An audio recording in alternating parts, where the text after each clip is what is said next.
ನಮ್ಮ ರಾಜ್ಯದ ಗೌರವಾನ್ವಿತ ಮುಖ್ಯಮಂತ್ರಿಗಳಾದ ಸಿದ್ದರಾಮಯ್ಯನವರು ದಾಖಲೆಯನ್ನು ಮುರಿದೆ ಅಂತ ಹೇಳಿ ಈ ರೀತಿ ಪತ್ರಿಕೆಗಳಲ್ಲಿ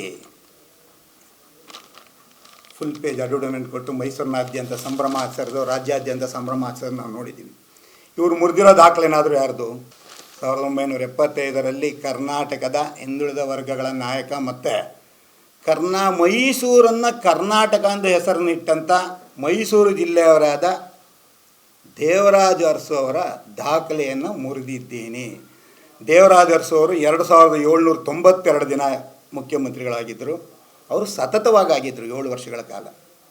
1972ರಿಂದ 77 ತನಕ 7 ವರ್ಷಗಳ ಕಾಲ ಸತತವಾಗಿದ್ದರು. ಅದು 2792 ದಿನ.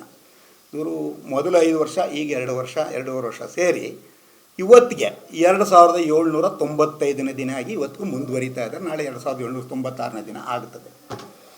ಆದರೆ ಇವರಿಬ್ಬರು ದಾಖಲೆ ಅಂದರೆ ಕ್ರಿಕೆಟ್ ಮ್ಯಾಚ್ಗಳಲ್ಲಿ ಅವನು 100 ರನ್ ಹೊಡೆದ್ರೆ ನಾನು 101 ರನ್ ಹೊಡೆದೆ ಅನ್ನೋದು ದಾಖಲೆ ಅಲ್ಲ.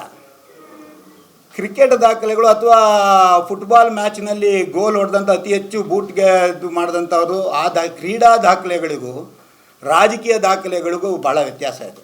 ಕ್ರೀಡಾ ದಾಖಲೆಗಳಲ್ಲಿ ಅವರ ಒಂದು ದಾಖಲೆ ಆ ಒಂದು ರನ್ ಹೊಡಿತಕ್ಕೆ ಅಥವಾ ವಿಕೆಟ್ ತೊಗೊಂಡಿದ್ದಕ್ಕೆ ಮಾತ್ರ ಸೀಮಿತ ಆಗ್ತದೆ.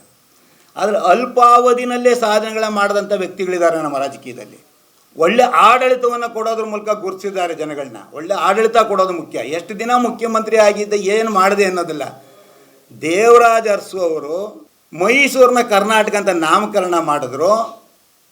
ಲ್ಯಾಂಡ್ ರಿಫಾರ್ಮ್ಸ್ ಆ್ಯಕ್ಟ್ ತಂದು ಭೂರಹಿತರಿಗೆ ಭೂಮಿನ ಕೊಟ್ಟರು, ಉಳುವಂದೇ ಭೂಮಿ ಅನ್ನೋದು ಕೊಟ್ಟರು.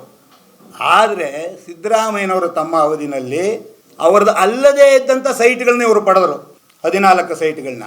ಇದು ದೇವರಾಜ ಅರಸು ಅವರು ಯಾರಿಗೂ ಇಲ್ಲದೇ ಇರೋದನ್ನ ಕೊಟ್ಟರು. ಇವ್ರು ಏನು ಮಾಡಿದ್ರು, ಎಲ್ಲರದನ್ನು ಇವ್ರು ಕಿತ್ಕೊಂಡ್ರು.